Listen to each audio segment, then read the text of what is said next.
দিয়েছেন এবং তার কারণেই এই ঘটনাটা ঘটেছে আমরা মনে করি।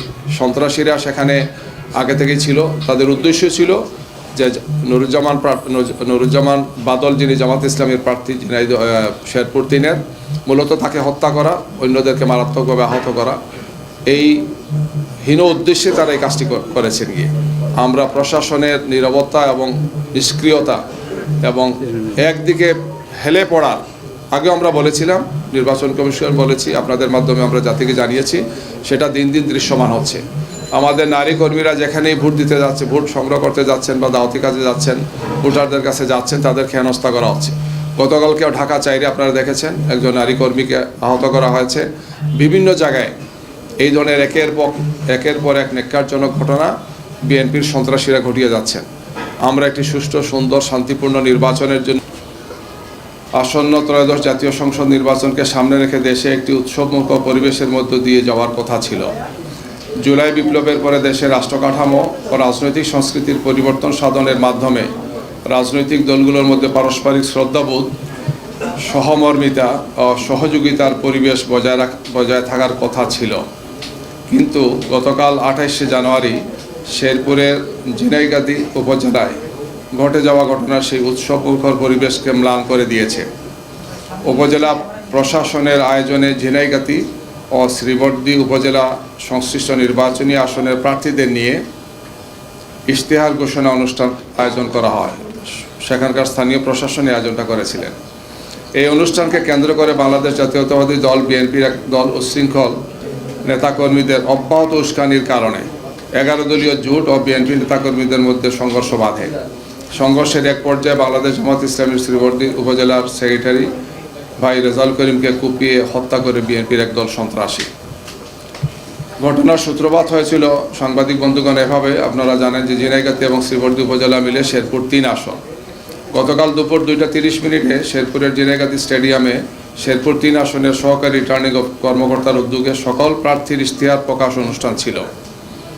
যথারীতি জামাত এবং 11 দলীয় জোটের প্রার্থী নুরুজ্জামান বাদল, যিনি আবার আমাদের সেই জেলার সেক্রেটারিও, নেতাকর্মীদের নিয়ে যথাসময়ে অনুষ্ঠানস্থলে উপস্থিত হন এবং অনুষ্ঠানস্থলে আসন গ্রহণ করেন। বিএনপি প্রার্থী মাহমুদুল হক রুবেল তার সমর্থক কর্মীরা সেখানে আসেন, কিন্তু অনেক বিলম্ব করে তারা এখানে আসেন। তখন বিএনপি নেতারা ইউএনএকে অর্ধেক আসন ভাগ করে দিতে বলে। দেরিতে এসে বলেছেন যে সমাবেশের অর্ধেক আসন খালি করে দিতে হবে, তাদের জন্য আলাদা বরাদ্দ দিতে হবে। ইউএনও জামাত প্রার্থীকে অনুরোধ করেন কিছু চেয়ার ছেড়ে দিতে। জামাত 11 দলীয় প্রার্থী নুরুজ্জামান বাদল মাইকে কর্মীদের আসন ছাড়তে বলেন। জামাত কর্মীরা আসন ছেড়ে দেওয়ার পরও বিএনপির উচ্ছৃঙ্খল নেতাকর্মীরা বাকবিতণ্ডা শুরু করেন। সেই সাথে ওই আসনের বিএনপি প্রার্থী মাহবুবুল হক রুবেল, বিএনপি নেতা আব্দুল হান্নান সহ বিএনপির উচ্ছৃঙ্খল নেতাকর্মীরা অব্যাহত উস্কানি দিতে থাকেন। এতে বিএনপি নেতাকর্মীরা হাতাহাতি এবং সংঘর্ষে লিপ্ত হয়। এই দুইজনের উস্কানির কারণে, অন্য নেতাদের উস্কানির কারণে।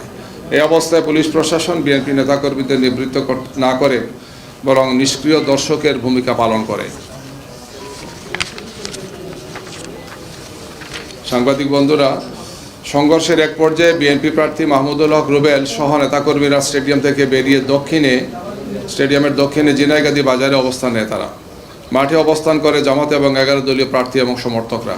এ সময় বিএনপি সমর্থক ফাহমি গোলন্দাজ সুহেল সে ফেসবুকে জামাতের বাদলকে, অর্থাৎ নুরুজ্জামান বাদল যিনি আমাদের ওই আসন নমিনি প্রার্থী, জেলা সেক্রেটারি, তাকে পেলে জবাই করা হবে এই মর্মে উস্কানিমূলক স্ট্যাটাস দিতে থাকে। এই অবস্থায় ঝিনাইগাতি বাজারে দেশীয় অস্ত্র নিয়ে অবস্থান নেয় বিএনপি নেতাকর্মীরা এবং জামাত 11 দলীয় প্রার্থীকে স্টেডিয়াম থেকে বের হতে না দেওয়ার ঘোষণা তারা দেয়। সেখানে থাকা বিএনপি নেতাদেরকে পুলিশ প্রশাসন রাস্তা ছেড়ে দেওয়ার অনুরোধ করলে তারা অস্বীকৃতি জানান। এই অবস্থায় মাইকে বিএনপি নেতাকর্মীরা অব্যাহত উস্কানিতে থাকে, যাতে উভয় পক্ষের নেতাকর্মীদের মধ্যে উত্তেজনা ক্রমান্বয়ে বাড়তে থাকে।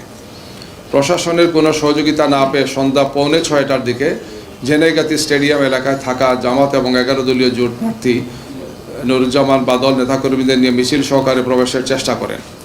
এ সময় বিএনপি নেতাকর্মীরা লাঠি এবং দেশীয় অস্ত্র নিয়ে তাদের উপর ঝাঁপিয়ে পড়ে। তাদের প্রতিরোধ করতে গেলে ধাওয়া পাল্টা দেওয়া শুরু হয়। এক পর্যায়ে জামাত নেতাকর্মীরা ছত্রভঙ্গ হয়ে উত্তর পশ্চিম দিকে রাস্তা এবং উত্তরের স্টেডিয়ামের দিকে তারা চলে যান। পেছনে পড়ে যান জামাতের শ্রীবর্দী উপজেলা সেক্রেটারি রেজাউল করিম। তাকে তখন একা পেয়ে কুপিয়ে আহত করে রেখে যায় বিএনপির কর্মীরা। এক পর্যায়ে তাকে ময়মনসিংহ মেডিকেল কলেজে নেওয়ার পথে তিনি রাস্তায় এসেন। এই সংঘর্ষের ঘটনায় জামাত এবং 11 দলীয় জোটের পক্ষ থেকে প্রায় অর্ধশত নেতাকর্মী আহত হয়েছেন। এর মধ্যে 16 জনকে শেরপুর হাসপাতালে চিকিৎসা দেওয়া হয়েছে। এছাড়া গুরুতর আহত 3 জনকে ময়মনসিংহ মেডিকেল কলেজে উন্নত চিকিৎসার জন্য পাঠানো হয়েছে। প্রিয় সাংবাদিক বন্ধুগণ, আমরা মনে করি পুরো ঘটনা প্রবাহে আইনশৃঙ্খলা বাহিনী এবং প্রশাসনের ব্যর্থতার চিত্র স্পষ্ট হয়ে উঠেছে। প্রথমত, মারামারির সময় পুলিশ সহযোগিতা করলেও ঘটনা প্রবাহে এতদূর আসতো না। সেটা না করে পুলিশ প্রশাসন নিষ্ক্রিয় দর্শকের ভূমিকা পালন করে। তবে সেনাবাহিনী ঘটনাস্থলে এসে সংঘর্ষ থামানোর চেষ্টা করে। এ সময় সেনাবাহিনীর একজন সদস্য আহত হন। আমরা সেনাবাহিনীর ধন্যবাদ জানাচ্ছি যে তারা সেখানে এসে পরিস্থিতিটাকে নিয়ন্ত্রণ করার চেষ্টা করেছেন। এই জন্য প্রিয় সাংবাদিক বন্ধুগণ, শেরপুর 3 আসনে ঘটে যাওয়া অপ্রত্যাশিত ঘটনা পুলিশ ও গোটা প্রশাসনের ভূমিকাকে প্রশ্নবিদ্ধ করেছে। আমরা অবিলম্বে শহীদ রেজাউল করিমের হত্যার সুষ্ঠু তদন্তের মাধ্যমে দোষীদের গ্রেফতার করে সর্বোচ্চ শাস্তির আওতায় নিয়ে আসার দাবি জানাচ্ছি। সেই সাথে জেনেগাতি উপজেলা প্রশাসনের ব্যর্থতা তদন্তপূর্বক জরুরি ব্যবস্থা নেওয়ার জন্য আমরা জোর দাবি জানাচ্ছি। প্রিয় সাংবাদিক বন্ধুগণ, আপনারা জানেন গত কয়েকদিনে সারা দেশে জামাত এবং 11 দলীয় জোটের প্রার্থীদের প্রচারণায় বাধা দেওয়া হয়েছে। অব্যাহতভাবে জামাতে নারী কর্মীদের উপর হামলা এবং নিপীড়ন করা হয়েছে। প্রশাসনকে বারবার জানানো হলেও এখন পর্যন্ত কোনো দৃশ্যমান পদক্ষেপ নেয়নি। আমরা প্রশাসনের এই ধরনের একপাক্ষিক আচরণের তীব্র প্রতিবাদ জানাচ্ছি।